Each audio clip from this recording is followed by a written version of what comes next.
Bismillah, di bagian ke-32 ini di Fakta Sejarah, Ica semakin merindukan Rafiq. Guna-guna apa sih yang digunakan Rafiq dengan media makanan? Ini dia selengkapnya bagian 32 dari Kak Aisyah Z Shakila, rahasia di balik rumah kontrakan. Ini dia selengkapnya.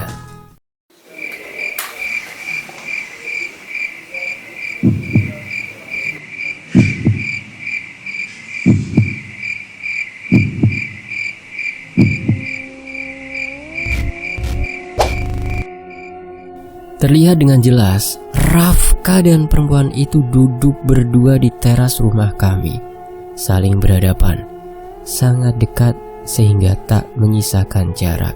Tubuh suamiku itu condong menyentuh lengan perempuan, yang beberapa hari ini membuat pikiranku kacau.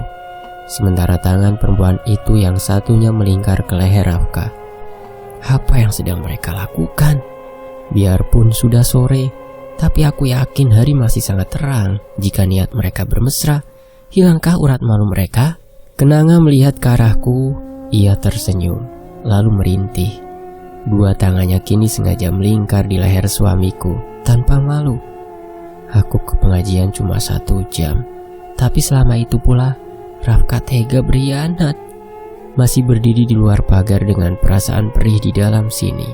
Untuk melangkah saja, rasanya berat. Menegarkan hati untuk masuk dengan langkah yang gontai. Sakit, hatiku sakit. Perih kian menjalar. Pemandangan apa yang coba mereka sajikan saat ini membuat mata begitu perih dan tak sanggup terlalu lama menatap. Yang Rafka menoleh menatapku saat aku makin dekat, lalu menepis tangan Kenanga. "Apaan kamu?" bentak Rafka pada Kenanga. Setelah melihatku barulah dia terlihat kesal. Aku tak peduli lagi. Hati sudah sangat sakit. Berlari kecil menuju kamar. "Sayang, tunggu!" Suara Rafka memanggil, tapi tak mengejar. Aku masuk ke kamar tengah dan mengunci pintu. Meremas dada menahan sakit yang makin menjalar. Tubuhku perlahan terduduk di balik pintu, memeluk lutut sambil menangis. Apa salahku hingga ia tega berbuat seperti itu? Beberapa menit aku terisak. Air mata sudah membasahi gamis yang aku pakai. Belum lama kami menikah, tapi kenapa Rafka berani menciptakan rasa sesakit ini? Selama bersama Rafiq, mantan suamiku itu tak pernah membuatku cemburu, apalagi sakit. Tapi Rafka yang aku sayangi tega berbuat begitu. Aku memejamkan mata, membayangkan Rafiq ada. Dia datang mengusap puncak kepala menjadi pengobat luka. "Yang, buka pintunya, Yang," Rafka memanggil sambil mengetuk pintu. Bisa jelaskan, Yang? Jangan gini, buka, Yang." Aku tak menyahut, ingin sendiri menenangkan hati. Benci melihat wajah wanita itu tersenyum penuh kemenangan. Aku jijik melihat Rafka yang patuh tanpa penolakan. Berkali-kali Rafka mengetuk pintu, membujuk agar aku keluar, tapi perasaan sakit ini tak juga mereda. Aku ingin Rafiq atau bapak datang dan membawaku pergi dari sini saat ini juga. Ketukan pintu tak terdengar lagi. Mungkin Rafka lelah, terserahlah. Hatiku lebih sakit melihatnya menyentuh perempuan lain. Adzan maghrib berkumandang. Semarah apapun, aku masih ingat pada kewajiban sebagai seorang hamba. Mau tak mau harus keluar untuk mengambil air wudhu dan mendirikan sholat. Aku bangkit dengan sisa isakan. Perlahan membuka pintu. Rafka ternyata bersandar di balik pintu sambil menunduk memeluk lutut. Ketika aku membuka pintu, ia sedikit terjengkang ke belakang. Kemudian bangkit melihatku sudah membuka pintu. "Sayang, bisa jelaskan? Jangan marah dulu." Rafka langsung memeluk. Tampaknya ia dari tadi tak beranjak dari depan pintu. Di dalam dan luar masih gelap. Gorden juga belum ditutup. Aku melerai pelukan Rafka, memalingkan wajah tak ingin menatapnya. "Sayang, lihat AA." Rafka mengguncang pundakku, lalu menangkup pipiku agar menatapnya. Dalam gelap wajah Rafka makin terlihat buruk.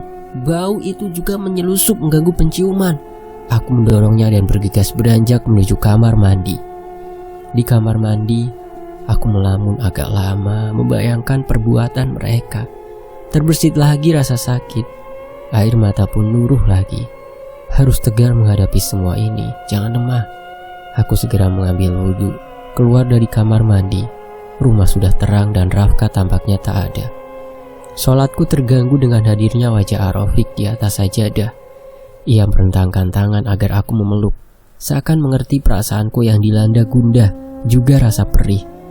Selesai sholat, aku bersimpu di atas sajadah, terisak lagi. Kenapa hatiku tak bisa berdamai? Sakit ini terus saja menyiksa. Yang Rafka mengangkat dan membangunkan tubuhku, lalu memeluk sepertinya ia pulang dari masjid. Kenapa Ayang jadi gini? Tolong percaya, bisa jelaskan semuanya. Itu tidak seperti yang Ayang lihat. Rafka mengusap lembut sisa derai air mata yang masih membekas di pipiku. Harusnya kamu tidak mengganggu hubunganku dengan Rofik. Kalau akhirnya kamu sendiri berkhianat. Kata-kata itu meluncur dari bibirku. Rasa sakit yang ia beri membuatku tak bisa bertoleransi. Astagfirullah, apa yang Ayang bicarakan? Kenapa jadi begini? Istighfar sayang, ini bukan kamu. Iya, ini memang bukan aku. Bodohnya aku yang mau saja dibodohi. Harusnya aku tidak terima semua kebaikan kamu. Pembohong. Ya Allah, ada apa sama saya? Tolong sadar. Istighfar sayang. Rafka menggunjang-gunjang pipi. Antar aku pulang ke rumah bapak. Terserah kamu mau apa di sini. Aku menangis tak tahan menahan rasa sakit hati. Tidak, tidak akan lepaskan Ayang. Rafka malah memeluk dengan kuat. Lepas Raf, kamu jahat. Pelukannya semakin erat, ia membisikkan sesuatu di telinga. Aku meronta tak ingin mendengarnya. Terus berusaha mendorong dengan kuat hingga ia terdorong dan pelukan kami terlerai. Yang, ia memanggil lirih. Aku tak peduli. Melepas mukena dan beranjak ke atas tempat tidur. Meringkuk memeluk tubuh. Kini rasa benciku pada Rafka kian bertambah. Tak terdengar lagi ia bersuara. Pergilah sana, temui perempuan cantik itu. Dia lebih segalanya dariku. Harusnya aku sadar dari dulu bahwa hal ini bisa saja terjadi. Dia lelaki yang punya segalanya, bisa berbuat apa saja. Sedangkan aku hanya perempuan kampung yang tak berdaya. Tapi aku tak ingin disakiti begini. Kenapa aku bodoh dan membuka hati untuk laki-laki yang lebih parah dari Rofik? Rofik tak salah. Ia menyakitiku karena kedoliman jin yang menikahi Rafka. Jadi perpisahan kami ini disebabkan oleh Rafka. Dengan teganya membiarkan Rofik dan tak memaafkannya, kini aku yang tersakiti. Sayang, makan dulu. Nanti sakit loh, jangan nahan lapar, ucap Rafka. Suapin ya. Tangannya terasa menyentuh pinggang, lalu mengusap kepala. Aku menepis tangannya. Tangan yang ia gunakan untuk menyentuh perempuan itu. Pergi, jangan ganggu aku. Biarkan aku sendiri. Astagfirullah, kamu kenapa sayang? Aku menutup telinga, tak ingin mendengar kata-kata Rafka. Rafka terasa merapatkan tubuhnya. Tangannya menyentuh kepalaku, lalu membacakan ayat suci dengan lantang. Aku bangkit dan mendorongnya. Aku tidak kesurupan. Aku masih sadar dan waras. Kamu yang harusnya diruqyah, bentakku dengan sangat marah.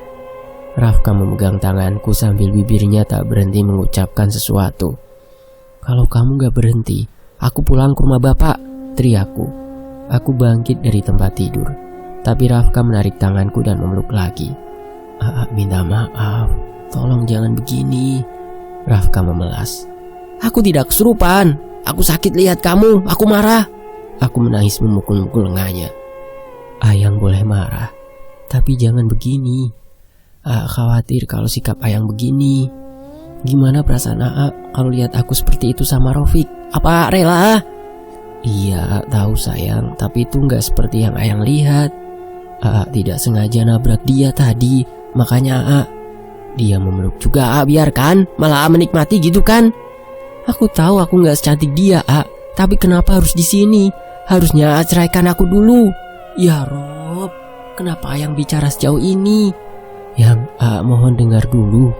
Semua yang kamu lihat tidak seperti itu. Manik di wajahnya mulai berkumpul. Sudah, aku capek, aku lelah, sakit. Aku meninggalkan Rafka dan menghempaskan tubuh di sofa ruang tamu. Hati dan pikiranku sangat lelah. Memejamkan mata tak ingin ada yang mengganggu.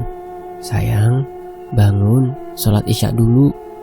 Entah berapa lama aku terlelap, melirik ke arah suara yang berada di belakang, lalu membalik badan.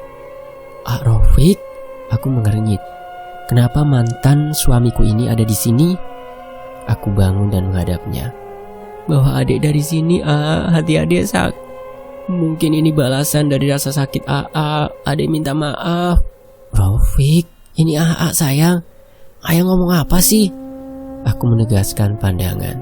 Ternyata itu Rafka. Tubuhku kembali berbalik dan berbaring membelakangi Rafka. Aku tak ingin melihatnya. Sakit merasa tertipu dengan hubungan kami saat ini. Apa sayang menyesal terima AA? Apa kesalahan AA itu begitu fatal sampai ayang mengungkit nama Rafiq? Aku menutup telinga dengan bantal sofa.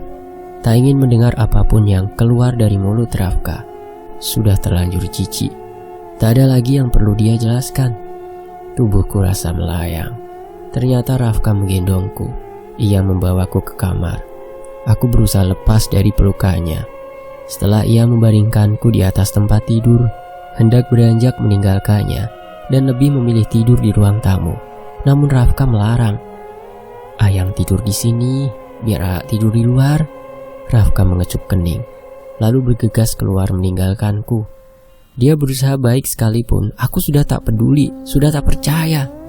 Hari demi hari, rasa sakit tak mau hilang.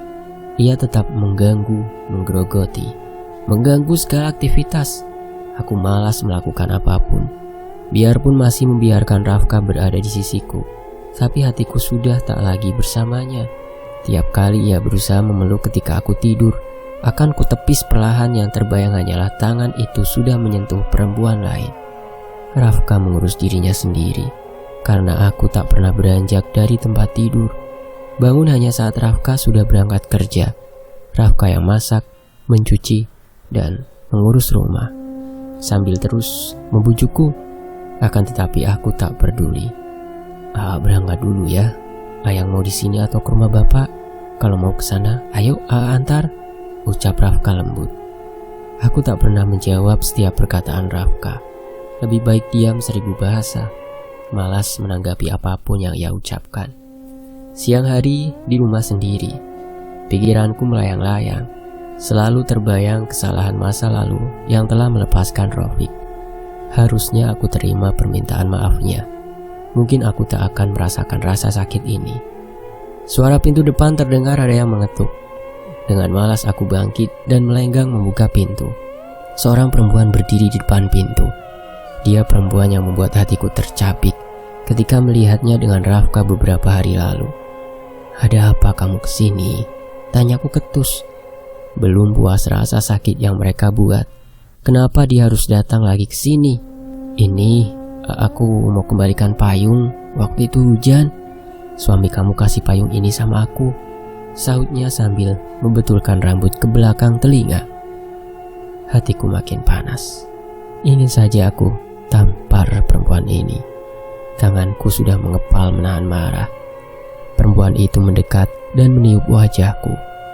Sesaat aku seperti patung, bahkan tak sadar dengan apa yang dia ucapkan. Hanya bibirnya saja yang bergerak seperti membaca sesuatu tanpa suara. Perempuan itu mengajakku bicara dan duduk di kursi ruang tamu. Aku ikut saja, memperhatikan gelagatnya yang duduk sambil tumpang kaki. Pandangannya menyusuri ruangan, lalu tersenyum padaku. Iya boleh silahkan. Tak jelas apa yang ia tanyakan, tapi jawabanku mengiyakan. Entah kenapa, bahkan rasa marahku padanya hilang seketika. Aku ke dapur untuk membuatkannya minum, lalu meletakkan dengan sopan di meja tepat di hadapannya. Selain cantik, ternyata dia juga baik. Aku salah menilai kenanga. Bicaranya yang lembut dan ramah membuatku yakin kalau dia perempuan baik-baik. Dia bercerita ke sana kemari. Aku dapat menangkap apa yang dia ceritakan, dan hati terenyuh mendengarnya. Nanti aku kesini lagi, boleh kan? Banyak yang mau aku ceritakan. Aku tidak punya teman curhat. Ulas kenanga dengan senyumnya yang menawan. Ia pamit setelah lama dan panjang lebar bercerita. Boleh, kapan saja kamu bisa datang ke sini. Aku siap mendengarkan. Titip salam sama Rafka, ucapnya sambil mengusap tanganku. Iya, nanti aku sampaikan kalau dia pulang. Aku balas tersenyum. Aku kasihan mendengar ceritanya tadi. Ternyata dia seorang janda yang ditinggal selingkuh oleh suami, tak dinafkahi. Bahkan ia cerita anaknya juga terlantar gara-gara sering ia tinggalkan mencari nafkah. Menikah dengan Mang Kasim juga katanya tak pernah dinafkahi. Sering dimarahi Bikarsih karena marah sudah menjadikannya seorang madu. Padahal dia begitu baik. Tapi kenapa Bikarsih seperti itu?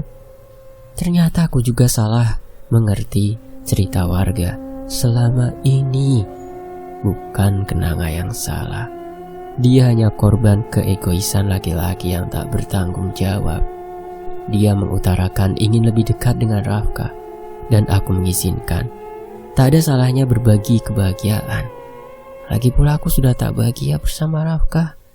Pikiranku selalu tertuju pada orang lain yang selalu membuatku merasa bersalah. Jika Rafka dan Kenanga bisa bahagia, aku juga akan mencari bahagia aku. Aku yakin Rafka tak akan menolak jika kami punya tujuan yang sama. Tadi Kenanga datang, kataku pada Rafka saat dia pulang. Kenanga, ngapain? Aku yakin kamu sudah tahu. Terima dia perempuan yang baik kok. Aku salah menilainya. Terima dia apa maksud Ayang? Terima dia jadi istri kamu. Aku yakin kalian juga saling cinta, iya kan? Aku gak akan menghalangi. Astagfirullah, ini sudah kelewatan. Apa Ayang sadar sama apa yang baru saja Ayang ucapkan? Kamu ini aneh, harusnya kamu senang aku bisa terima hubungan kalian. Hubungan apa maksud sayang? Gak ngerti. Sudah bilang itu cuma salah paham. Sudahlah aku malas bertengkar. Aku mengusap pipi Rafka sambil tersenyum, berharap dia mengerti bahwa maksud dan tujuanku itu demi kebaikan bersama. Kenapa yang jadi begini? Aku melepas nafas kasar. Rafka susah sekali dibujuk, malas melayaninya dan membiarkan saja dia dengan wajah sedihnya. Aku tahu itu hanya pura-pura. Dalam hati pasti dia bahagia bisa bebas menemui Kenanga. Rumah ini dipenuhi dengan sosok Rafiq. Bahkan ketika aku pengajian, orang-orang yang ketemui di jalan terlihat seperti Rafiq. Gelas, piring, dan semua barang yang kulihat menyerupai Rafiq yang mengajakku tersenyum. Aku menangis. Kini terasa rindu itu begitu berat dan menyakitkan. Aku ingin menemuinya dan meminta maaf. Begitu merindu hingga tak mampu lagi menahan. Tunggu aku akan datang. Aku bersalah. Aku minta maaf. Hanya mampu menangis dan bergumam. Rasa rinduku kepada Rafiq makin membuncah. Sementara itu, kita masuk ke sudut pandang dari Rafka. Ketika senja melabuhkan layarnya, terpampang langit berwarna jingga keemasan.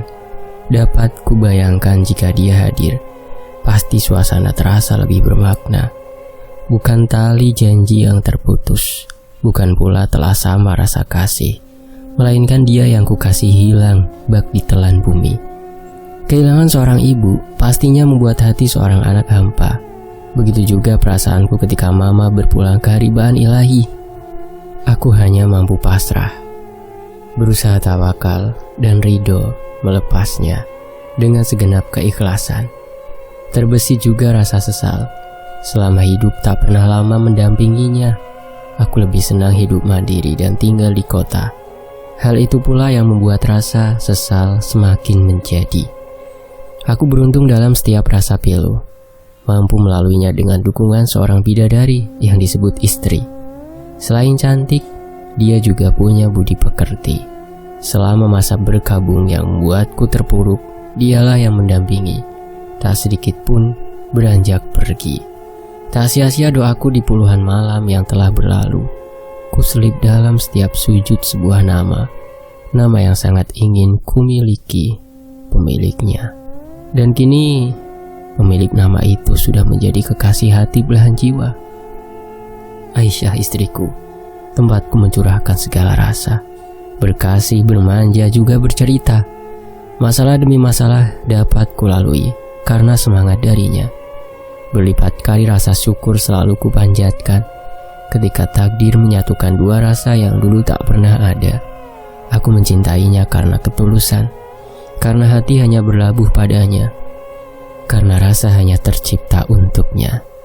Namun akhirnya cinta itu harus diuji. Aku kelabakan, kehilangan sosok istri yang selalu setia menemani, selalu riang dan gembira menyambut kedatanganku.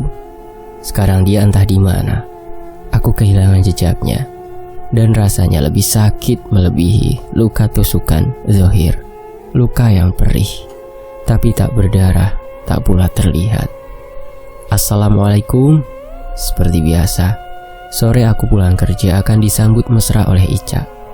Bidadariku itu selalu tersenyum ramah sambil menyajikan rona bahagia menyambut kepulanganku. Namun kali ini rumah sepi. Jangankan sambutan mesra, sosoknya pun tak terlihat. Entah sudah berapa hari yang lalu sikapnya berubah, tak lagi ramah. Anehnya begitu cepat ia menyimpulkan prasangka tanpa menelisik lebih dalam. Aku masuk rumah yang mulai kehilangan seri, berkubur bersama sedihnya Ica yang menganggapku berbuat serong. Sedangkan itu hanyalah salah sangka yang belum bisa aku jelaskan, karena Ica selalu menolak untuk mendengar. Keadaan rumah masih sama seperti tadi pagi saat aku tinggalkan. Mungkin Ica tak keluar kamar. Amarahnya belum bisa kuredam. Berkali aku berusaha meyakinkan padanya kalau apa yang dia lihat tak seperti yang difikirkan. Tak langsung masuk ke kamar, pasti Ica akan menepis tanganku ketika disentuh. Aku merebahkan diri di sofa ruang tamu, melepas lelah setelah seharian bekerja. Tambahan pula tak ada semangat, makin lelah rasanya. Pikiranku melayang-layang, mencari awal mula sikapnya yang berubah tanpa aba-aba. Pertama kali ku ingat perubahan sikapnya waktu pulang dari rumah bapak mertua. Di teras rumah ada tamu tak diundang, seorang perempuan yang pernah ia ceritakan, dan juga sempat kami bertemu walau sekilas di jalan. Aku menanyakan tentang maksud kedatangannya. Dia ingin membahas masalah suaminya yang sudah kami anggap spesial. Namun, sebagai seorang yang pernah tinggal di pondok membantu meruqyah, dapat aku rasa ada keanehan bawaan perempuan ini. Mulai dari gerakan bibir dan kibasan rambut, ia seperti tengah menabur sesuatu. Hawa itu terasa berbeda. Aku pun mulai membaca ayat penolak sihir yang selalu kugunakan untuk meruqyah. Perempuan itu pamit karena tak mendapat respon baik dariku. Tapi aku ingin tahu lebih jauh lagi tentang ilmu yang ia amalkan untuk memikat. Aku meminta Ica membuat minuman. Istriku itu tampak marah dan kesal. Rasa cemburunya yang lucu dan manis membuatku semakin jatuh cinta. Dengan itu aku tahu Ica menyayangiku karena selama ini selalu berpikir cuma aku saja yang sangat mencintainya. Dari rasa cemburu itu aku dapat meyakini kalau rasa cintanya sudah terpatri. Waktu Ica membuat minuman, aku membaca ayat ruqyah semakin kerap. Tampak perempuan bernama Kenanga begitu gelisah, fokus menatapnya untuk melawan sihir yang ia tiupkan. Namun kedatangan Ica yang kembali membawa minuman membuyarkan konsentrasiku. Bahkan tampaknya ia tak patah arang. Perempuan itu malah meminta untuk sering datang. Setegas mungkin, aku menolak dan mengajak Ica masuk tanpa menghiraukannya lagi. Di dalam rumah Ica tampak kesal. Ia merengut sambil marah-marah. Ia cemburu. Aku meyakinkan kalau rasaku hanya untuknya. Malah aku memintanya untuk waspada, karena perempuan itu memang menggunakan pemikat. Paginya istriku itu kurang enak badan. Tak tega meninggalkannya di rumah sendirian. Lalu aku mengantarkannya kembali ke rumah mertua. Tak terlalu khawatir jika ia tinggal di sana. Ada orang tua yang membantuku menjaganya. Pulang kerja aku pulang ke sana untuk menjemput. Ternyata keadaannya belum membaik. Aku membawanya ke dokter. Dokter meminta istriku agar melakukan tes kehamilan. Dari situ timbul harapan semoga saja mendapat kabar gembira. Tapi mungkin takdir belum memihak. Ica hanya kurang sehat. Tak jadi masalah. Aku pun mengajaknya pulang setelah selesai menebus obat, mengantarnya ke rumah bapak. Sementara aku kembali ke rumah untuk membawa salin. Sesampainya kembali di rumah mertua, istriku sudah masuk kamar. Masuk untuk menemuinya, Ica seperti ketakutan melihatku. Saat kutanya kenapa, ia hanya menggeleng tanpa kejelasan. Sempat menduga kalau itu merupakan bawaan pikiran yang membuatnya kecewa karena kehilangan harapan waktu memeriksakan diri. Kami berharap dapat kabar gembira tentang kehamilannya, tapi ternyata itu bukan tanda. Berusaha kubujuk agar ia tetap tenang dan tak berpikir yang lain-lain. Tapi sikapnya malah semakin aneh. Ica seperti ketakutan setiap melihatku. Ia menolak setiap sentuhan dan perlakuan yang biasa ia inginkan. Puncaknya sore itu, ia diajak ibu-ibu warga kampung ini untuk ikut ke pengajian. Tak menolak, ia pun pamit kepadaku untuk menerima ajakan Bu RT dan yang lainnya. Aku mengizinkan. Sebenarnya sudah dari siang Ica terus berusaha menghindar dan tak mau mendekat. Merasa ada kesempatan memilih pergi ke pengajian. Tak biasanya aku lupa membeli rokok. Biasanya sepulang kerja aku selalu sediakan untuk stok di rumah. Iya, selain Ica, rokok juga jadi teman untuk menghilangkan suntuk dan rasa asam di mulut. Aku memacu kuda besi guna membeli rokok di ruko depan. Sekalian membeli stok beberapa hari untuk di rumah, agar aku tak pulang pergi membeli benda yang kurang Ica sukai itu.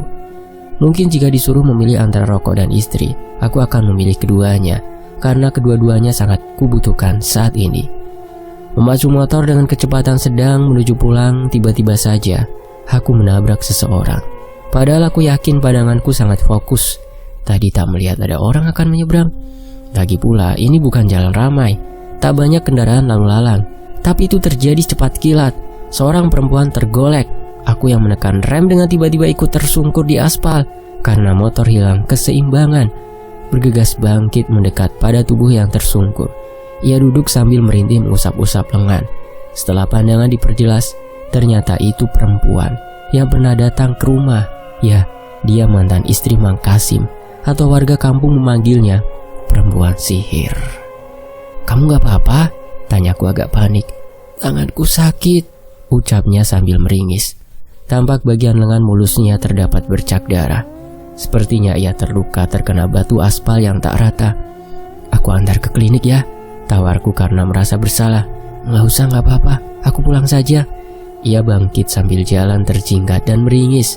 Merasa bersalah karena aku yang menyebabkannya seperti itu, lantas ku ajak ke rumah untuk mendapat perawatan P3K, tentu dengan hati-hati dan berjaga sambil berzikir agar tak lengah.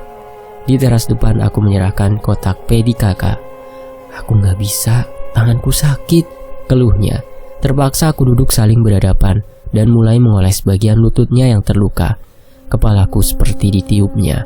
Curiga kalau ia mencari kesempatan untuk menumbangkanku. Selesai mengobati lutut, aku memintanya pulang. "Ini bagian sini belum," tunjuknya pada bagian lengan yang tampak luka terkena batu aspal. Aku kembali duduk, sedikit rapat karena ini bagian lengan. Ia berbisik sesuatu yang membuatku hilang fokus. Sesaat aku tak sadar pada keadaan sekitar, hanya tertuju pada luka. Entah kapan Ica pulang, tahu-tahu ia sudah ada di depan teras. Aku terkejut. Bukan cuma itu, tak sadar kalau tangan perempuan yang bernama Kenanga tengah melingkar di leherku. Sontak aku menepisnya. Istriku sangat marah dan masuk ke rumah. Aku hendak mengejar tapi tangan dipegang perempuan itu. "Tunggu, antar aku pulang," pintanya. Aku menepis kasar pegangan tangannya, lalu meraih ponsel dan memanggil Mang Yana agar mengantarkan perempuan ini pulang. Tanpa menunggu kedatangan Mang Yana, aku masuk mencari Ica. Ia tak ada di kamar kami.